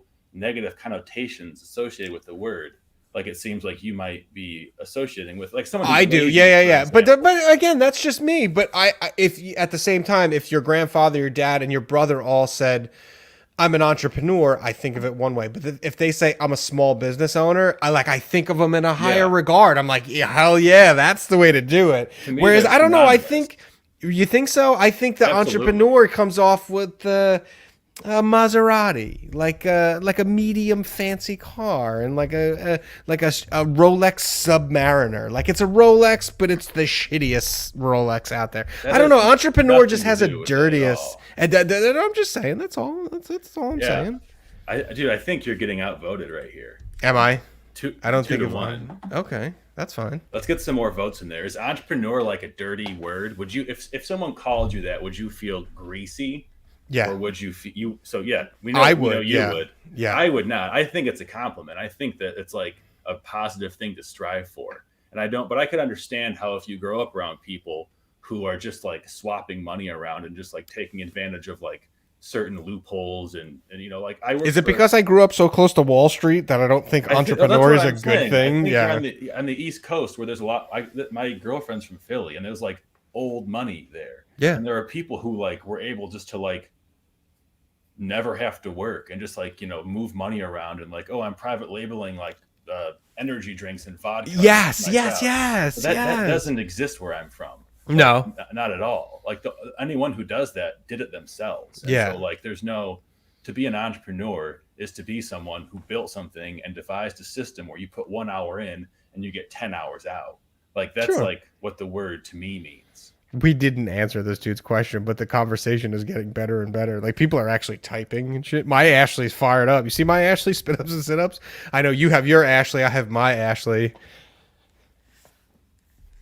So okay, Entrepreneur has a negative conversation. Those votes don't count. Her vote doesn't count. What are you talking Because about? you're in the same house. Well, she's upstairs. Does that count? No.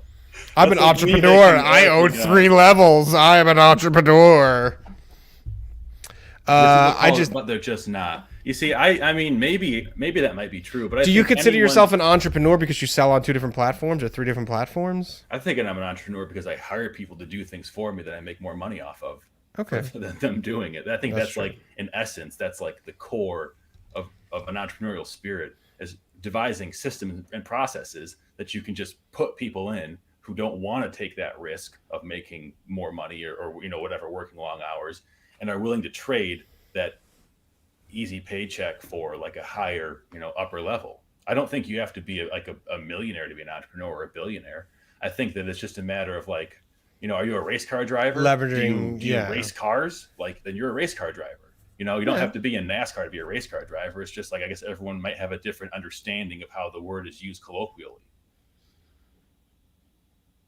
That being said, you can make money a lot faster on eBay than you can on Amazon. You can have money in 4 days. You can really. Oh hook yeah, yourself up to get back Amazon's to gonna that. take you like 2 weeks. Amazon's going to take you forever. That poor guy is like, I don't care. Could you just tell me I know, my right? bills are due tomorrow? It's the 9th. Like I have Facebook. to pay my bill. Facebook Marketplace. Facebook Marketplace is Local the flip. fastest, without There. question. Long story short, Dude, your Yeah. wife is an entrepreneur. I hate to break it to you. My wife is an entrepreneur, and she's the one that after we had a conversation, my wife is Ashley Spit Ups and Sit Ups Food and Fitness here in the chat. Where after we had the conversation, because I used to say it a lot. I used to be like, "Oh, I'm an entrepreneur. I'm an entrepreneur. I have a 9 to 5. I have a YouTube that makes money. I have a flipping business that makes money." And she's like, "You're not. You're not an entrepreneur. You're a small business owner, and all those things tie Those into are that." entrepreneurs.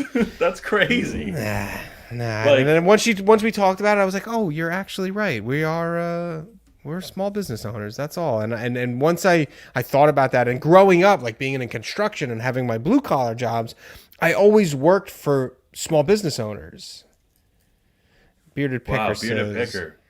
Big name in the chat. Gary Vee is an example entrepreneur. You don't have to invent the wheel to make a better, faster wheel. You blaze your own trail, not confined by what is a normal job. Have I ever told you how much I hate Gary Vee? No, everyone doesn't like him, but everyone Is listens that what to it him, is? it seems like. Okay. You know, like, I think he's so successful, or at least he seems like he's so successful, that you can't ignore what he says, even though he's kind of like smarmy about the way he says it. Dude, he has the worst advice for people. Like this person, it would be the same thing as if you and I, that person asked that question, whatever there was, ISOR 1985, whatever that person's name was.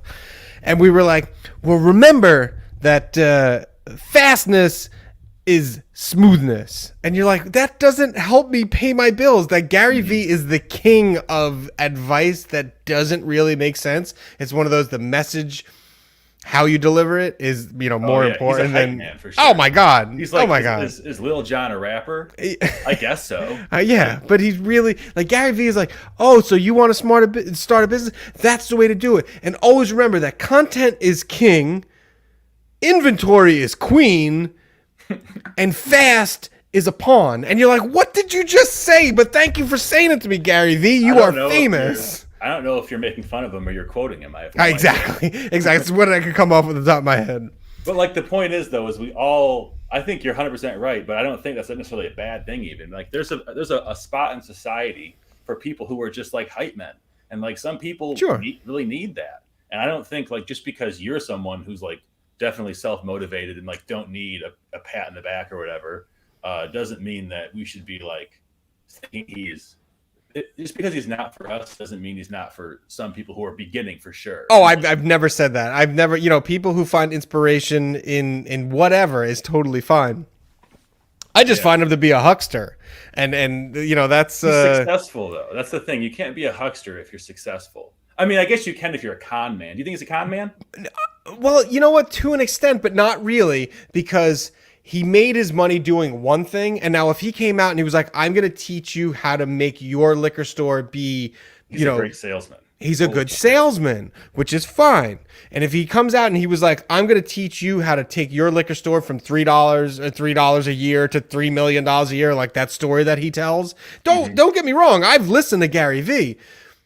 At the same time, I would believe him because that's what he knew. He knew how to grow the liquor store business. But he comes out and people are like, I want to start my own rapping label. And they're like, and his advice to them is like, reach out to people on Instagram and you could do it. And in that 10-second interaction, that person feels like they have actionable advice when the reality is that rapper doesn't even run that Instagram account. The label does. You're running like a less than 100% chance of success. But like if you're with rappers, it isn't feasible. But like, well, back to like what I was talking about earlier, when I was doing email marketing, I created a program that would scrape yellowpages.com for emails of various kinds of stores. Okay. I'd be sending out tens of thousands of emails, like business related emails with like, not like spam, but like you might call it technically not spam because it's like a business email that's selling a service. And I would have like a 1% less than that success rate. Okay. And what I was doing is one of the businesses was vinyl stickers. I made these stupid vinyl stickers. I wish I had some still that said, I read books. And it was supposed to be like for like hipsters who were like, I'm better than you because I read books. I read books. Yeah. And so I made a list of like, there's like 12,000 independent bookstores in the United States. And I emailed all of them and I sold them stickers, these vinyl stickers that I got printed off for 10 cents a piece for $2.50 a piece. Nice. Minimum order of 50. Nice. So like I had no business doing any of that. but I just cold called essentially with emails thousands and thousands of people. So I don't think it's bad advice because like it's worked for me. Now with a rapper, maybe that's a bit of a high, Yeah. bar. But like the process of just like do it, just do it, just do I it. think that there is something to be said for just doing it, but it's also not very original advice. Just because John doesn't want one of those, she knows that I don't know how to read, so she's just rubbing it in. What that piece of advice isn't very original. Just do it. Nike started that in the 80s. I mean, if you want to make it more common or more current, you have the guy Sean on Think Media, a very popular YouTube channel that teaches you how to do YouTube. And the intro to it is you just have to hit record. And I always think about that when I'm like, I don't want to make a video. This isn't going to make sense. And I'm like, no, just hit the record button and you see what happens. So Gary Vee telling people, I was able to take my dad's liquor store from $3 million a year to $35 million a year by capitalizing on the internet. That's great. That proves his credentials, but that doesn't mean his advice is actually actionable. No, where you have people like you and I, you on a grander scale than I am, that can give actionable advice that says, don't buy this or don't do this, learn from my mistakes, don't do that. Telling a new reseller to go and hit up the rally routes to try to get a shout out, to get a 100,000 subscriber channel, to shout them out is not good advice. It might be. You got to buy super chats for that. Well, yeah, totally. Do they actually do that for super chats? I don't know. No, that's what Harry Tornado Josh told me he did to like grow his channel. Did he? He would buy like $5 super chats on like all these other popular channels, and that's how he like established, because he has a very unique username. So Ashley, please drop a super chat in this here so we get some more subscribers on my channel. No, you just don't do that. That's weird. He's already just walk downstairs and give him $5 bills and you can show on the camera. That's your cut, because we're getting there's nothing. I'll give what's his name? What's Harry Tornado's real name? Josh. I'll give him some credit. That is a good way of doing it. I have to say that he's sneaky. He seems like a nice guy, but he knows that he's not doing just random stuff. Like he has his processes he works towards, and like what he's big on, like Mr. Beast, and trying to emulate the things Mr. Beast does. And like I didn't notice it initially, but as I began talking to him, I was like, oh my god, like you actually are. He's tactical, like doing these things, and like that's a problem I have, is like sometimes I use YouTube as just like an outlet, just to like into the world. It cost me a Nintendo Switch, but I didn't lose any money on it. But the way that I broke 1,000 subscribers on YouTube is that I got a Nintendo Switch in my hand, and Ryan Roots just happened to post on, well, I think that's his name, I don't know, Ryan Rally, whatever his name is, happened to post on Instagram like, yo, anybody got a Switch? And I was like, bitch, I got one right here. And he's like, well, what do you want for it? Thinking that he was dealing with a reseller. I wasn't dealing with a reseller. He was dealing with a businessman. I said, you give me $2.99 for it, but you need to shout me out in your next video, not Instagram, not fucking Instagram story. Shout me out in your video. And I got like 300 subscribers, and I sold it to him at cost, and I got like 300 subs. It broke me over 1,000, and the rest is not very good history, but yeah. Oh my god. Roots is not his last name. I call him Ryan Rally. I have no idea what his last name is. Well, I guess that's pretty smart then, right? To not have your last name out there in public, especially. I don't know. I would know, but you wouldn't. Yeah, I guess. No one's ever talked to me really about it, but I don't have the same kind of like notoriety that they do. Not nearly as close. I'm just a guy with. I feel like some people are like YouTubers, and some people make videos. Right. Like, I make videos. Right. I try and make videos that might pop off. I'm not like trying to cultivate like a following about like I'm not like I don't. And that's myself. Well, yeah, and I mean honestly, think about it. People like Craigslist Hunter and Taco Stacks and Rally Root, some of the bigger names. What are the other ones with the dumpster the auction people? I can't think of it. Nice guys. Dickers? No, well he blew up too. You have to think that there aren't 100,000 resellers out there. They're pulling in normies, regular people who don't do this. with their personality. And, perhaps, I end my live show every week with an FTG. Perhaps that's not opening me up to the masses. People don't want to hear that. Fuck that guy. Oh. It's a fuck that guy. About someone? Where the one person of the week gets a spotlight, gets a 10-minute spotlight where I shit on them. Yeah, they highlight the end of my week. Sunday is the Sabbath. At the last hour of Saturday, I shit on whoever pissed me off the most by being they are named the FTG. You were close to being the FTG, Blake, but you redeemed yourself. Was it when I bailed on the... Yeah. Yeah, I know. Okay. Yeah. Listen. Well, it's okay. We've made amends, but so that, even though that's like my hook, that's my thing, that's what I like to do, that doesn't open me up. The Rally Roots viewer who's just not a reseller, that's watching for Handsome Ryan and Handsome Allie or Pretty Allie, is not coming to my channel to watch me FTG someone for 10 minutes. But you know what? Yeah, probably not. It's what makes me feel good. And the folks that watch, I mean, last week's show that I did was probably the most my most favorite show that I've done so far, and that tells me, like, emotionally, I'm doing something right. It doesn't feel like a drag. I just had a smile on my face for an hour. And it was a blast. And the folks that listen are in tune, and they're getting it, and we share jokes back and forth. The average Ryan Roots short wearing Ryan Roots viewer is not coming to my channel to hear an FTG. Now, that being said, I encourage you, WBK, that as well. You said just nice stuff to me when I said, can we bump to Thursday? I did. And then a little bit of time went past where I didn't hear you, about a 6 or 7 day period where I didn't hear from you, and you were teetering on the FTG. The first FTG is the aforementioned Harry Tornado. He was the first FTG. Really? Yeah. I never told you that story. I think you told me he wouldn't do a Saturday. Yeah, I was like, "Can you come and do?" Yeah, here. So he's like, "See if you do it." Fuck that guy. See, I'm getting mad thinking about it.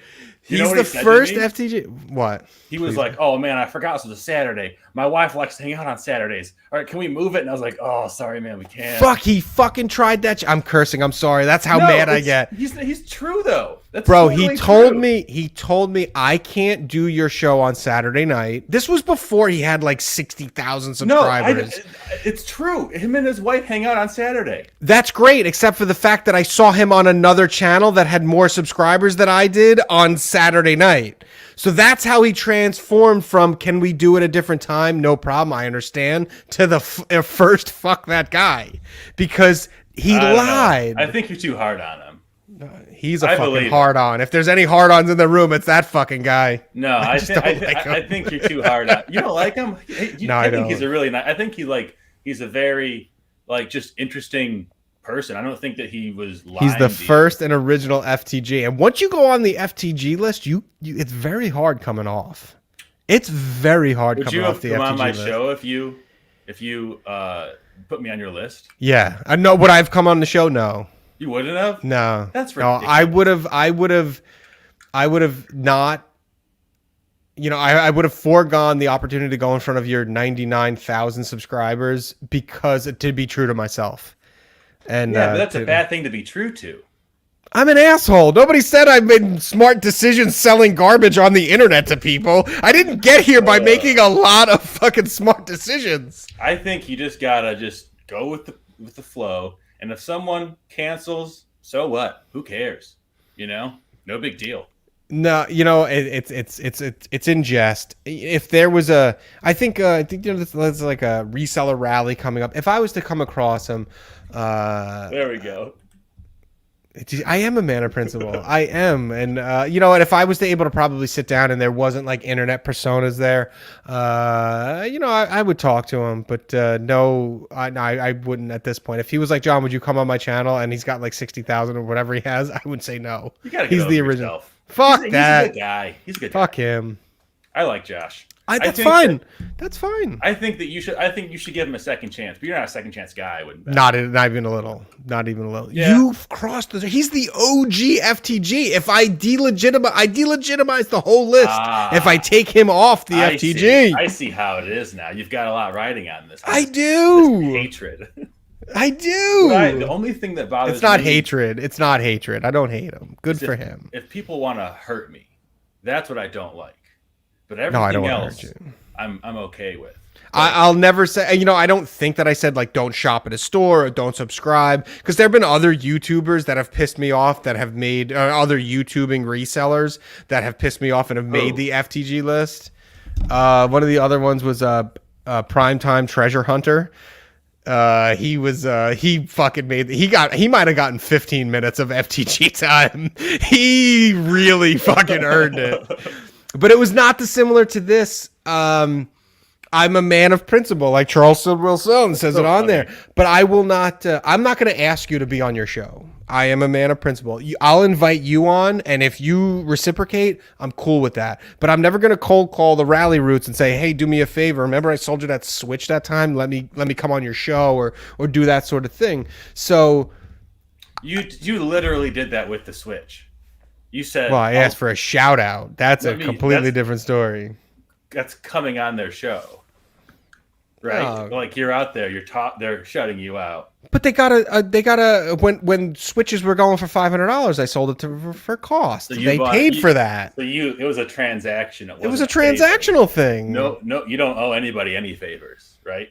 I don't know anybody. I owe a lot of people a lot of money, but I don't owe anybody no favors. Yeah. You got a house. You got. They're picky about that, about who owns those. Yeah. So that being said, and someone had reached out. They reached out to me. Primetime Treasure Hunter reached out to me and said, "Would you come on?"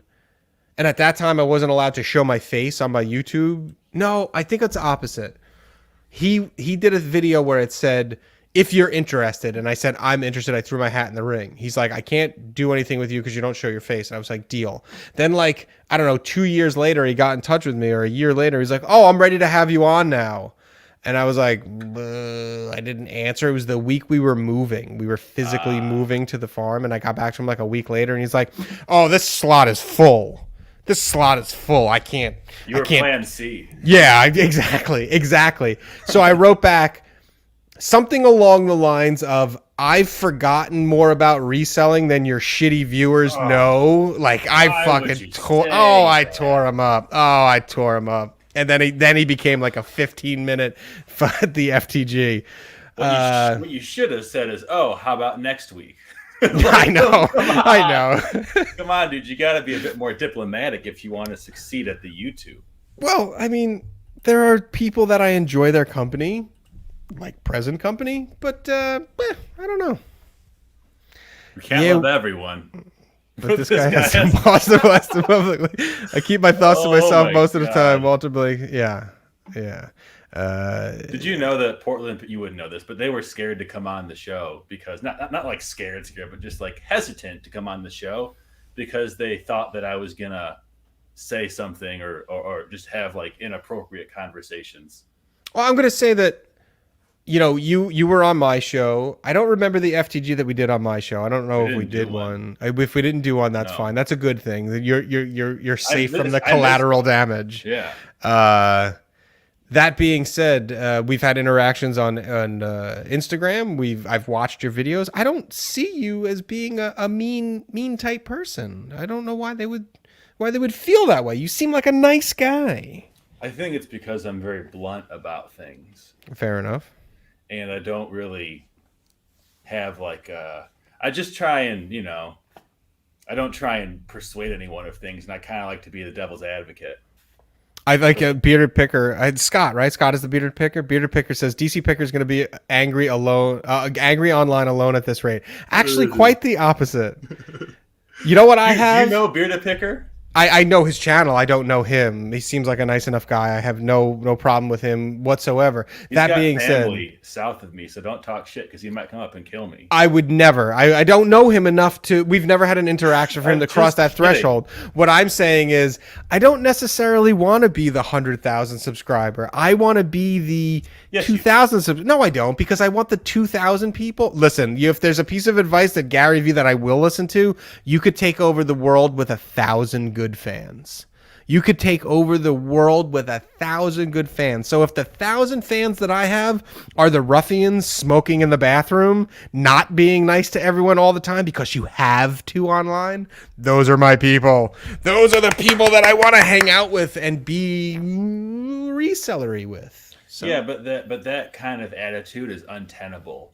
You're not always going to be able to have that level of like moxie. And so if you ever dip down, they're going to leave immediately. Like if there's an LTG, like love that guy. Like you might be the first LTG. Yeah. Like I love that guy. No, he's the nicest. I'm telling you, I think I understand what you're saying, and like I totally know. I like at points I feel like, oh yeah, I just want to like be angry and just like that's who I'll be, and I'll be able to vent, and we'll be able to connect over our universal irritation or whatever. Mm-hmm. But just like no one is ever always angry, and if you are, you should kill yourself because like your life sucks. Well, I think that the underlying thing, I should probably explain the live streams a little bit better than this. I know.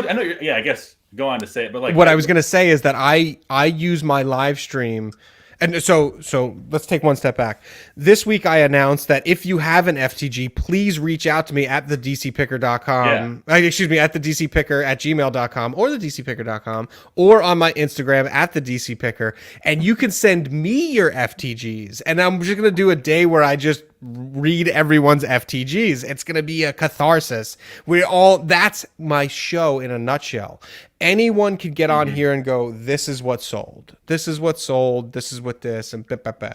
I have found that my people like me the most when I'm bitching or mad or something. People go, I can identify with the anger over the returns that this guy has, where every other YouTuber is going, it's part of the business. Keep that energy. No, because there's not always an FTG and there's not always something that pisses me off. That's the problem. Is like, as you get more success and as you like, this happens with like everyone who like, do you know who Rude Jude was? The name does ring a bell. It was some person in pop culture in the early 2000s who would like make fun of people based on how they looked. And he had transitioned over to like making fun of celebrities who used to be are ugly and now are attractive. But just like as he saw more and more success, it was just like, you can't be an angry person, but also like revel in your success. And so you have to like be a character. So at a certain point, like, and this is just an observation. I know I'm not, this is not you. I'm just saying like, as an observation about the niches that content creators fall into, like the always irritable, whatever person that starts off as genuine, but then it becomes a character. And when you make that transition from like, you know, joking around, like, a projection of a part of your personality to like a fiction, that's like where the problems start. Yeah. Yeah, you kind of paint yourself into a corner of being that guy who has to come out and do whatever. I think love that guy would be a good thing for you to do to loosen it up like early on. Speaking of killing myself, if I had to come out and do a love that guy every week, I would shoot myself on camera. No. Like, it would be the highest rated live show I got.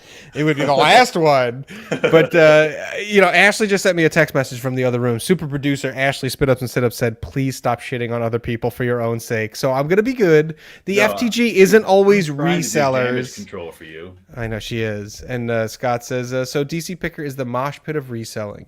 I know several YouTubers who just want people who get them numbers be damned. You know what? I think that it was hard for me in the beginning to do like what sold videos where it's like, you know, you want to do like people who you are, and it was hard to fake it. It was hard to fake the funk. It was hard to fake or just sanitize myself. It's just not who I am.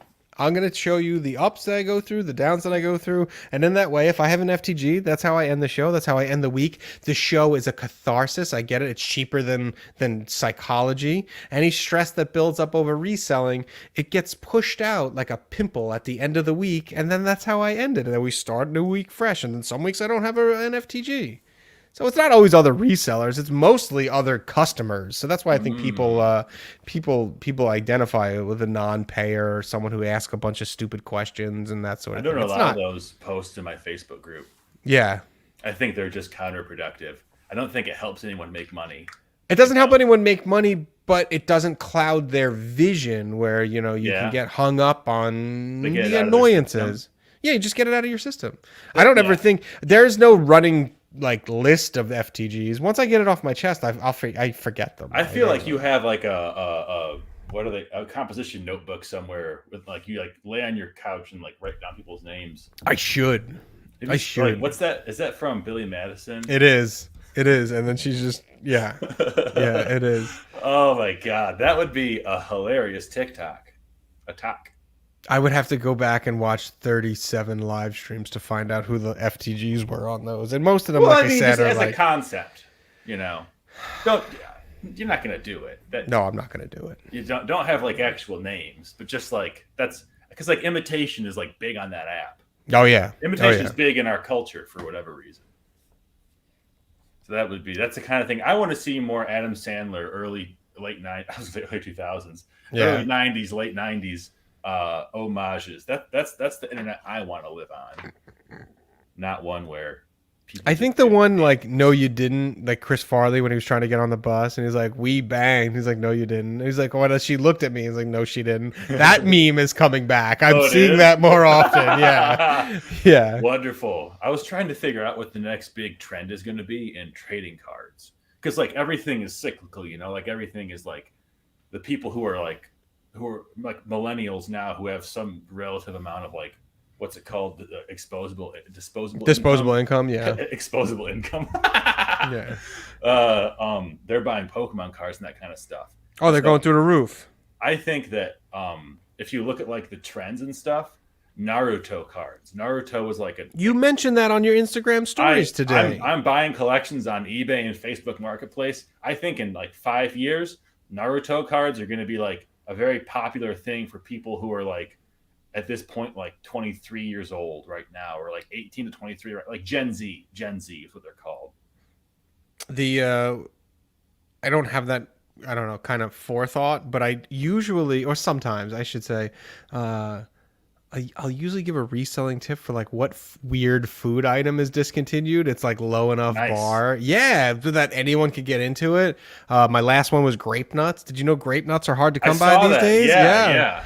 So a couple weeks ago, I had let the team know. So I'm trying to bring them back. Like it's not all just FTGs. There is reselling content on my channel. We did. I gave the folks the heads up on the Land of Lakes lady when she was getting taken off and how that was gonna. Did the price go up? It did. I was selling empty boxes for $10. Oh, people are so goddamn dumb. Oh, I love it.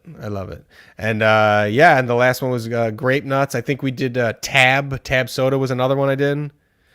What did she say? Read that. I had a guy requesting that I take a picture of someone modeling a woman's coat I have on eBay with the collar turned up so he could tell what it looked like up. I'm using the term FTG. Well, Yvette, if I can give you let's follow up on this. Let's give this situation the recognition that it deserves. Please email me at thedcpicker.com. And then not this weekend, but the next weekend, we are going to let everyone's FTGs out. So we start off the second quarter with clean slates. It's like Festivus. We called it the FTG-divus. Where we let them out. We don't let these people bother us, and we let it go. We start the week off fresh. That guy's probably a pervert. Yeah, no, without question. Person. I assume anyone who asks anyone to take a picture of anything is a pervert. 100%.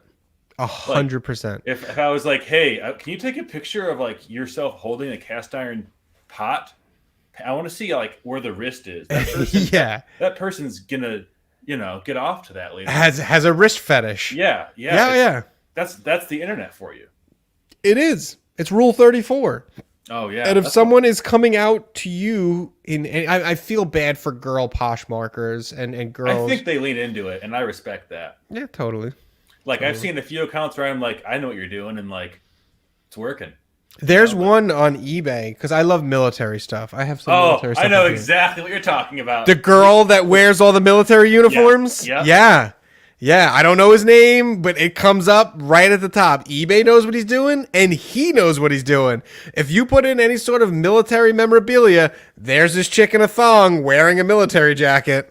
It's someone else, or maybe it's them. They do that with big metal signs too. Oh, yeah. Like, it's stuff where it's like, hey, are you like between the ages of 35 and 60 and a male?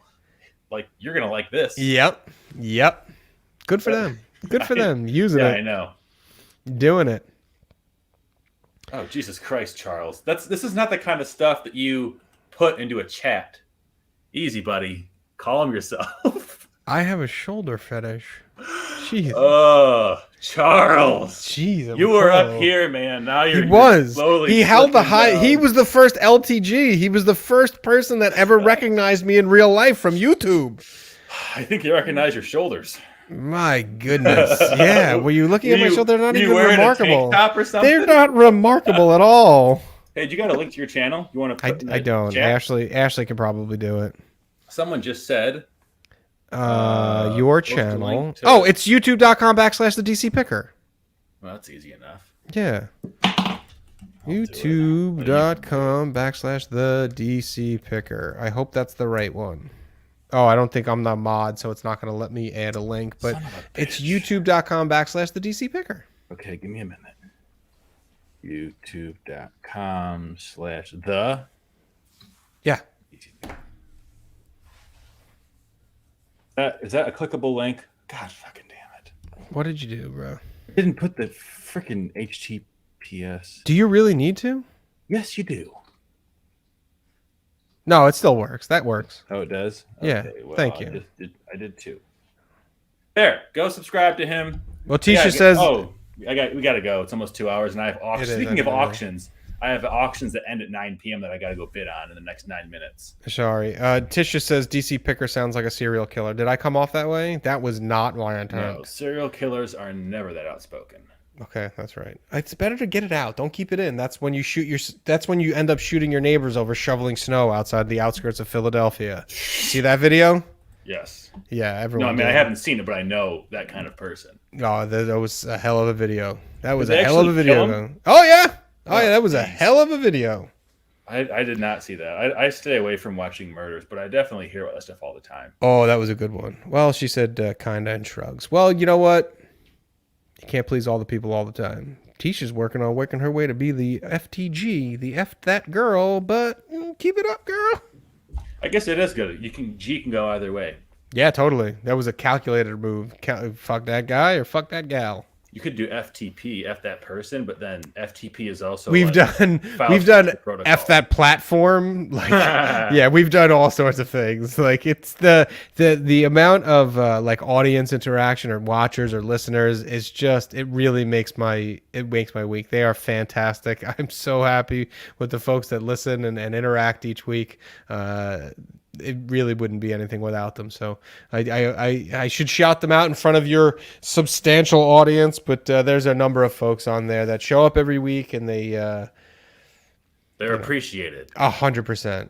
I had a guy drop $100 in the hat the other night. Wow. What'd you buy with it? Pizza. Nice. Pizza. Yeah. Yeah. He dropped $100 in the hat. So, I hope that you do. Who was it? Was it Yvette's? I hope you do Yvette's suggestion. Which was what? I forget. The guy who wanted her to wear a coat with a collar up. Yeah. How many? You just do one a week, or can there be like 6? What, FTGs? Yeah. You can really, I mean, there could be like mini ones, but there's only one slotted 10-minute one slot. big When I hit 50 minutes, it's the FTG slot. So I could really only do one. That being said, not this weekend, the weekend after, the Saturday, 8:30 Eastern, youtube.com/the DCPicker is the FTG show. So all the people who send me FTGs via email or Instagram or whatever, they are going to have a chance to have their FTGs shine. We did 2 hours and we didn't even talk about St. Garbage. I feel like I screwed up. St. Garbage. Right. Did you ever make a little medallion? I did. Actually, my brother-in-law did. He gave it to me on shirts for Christmas, and it's like my prized possession. That is nice. It is, yeah. I mean, that's a solid brother-in-law.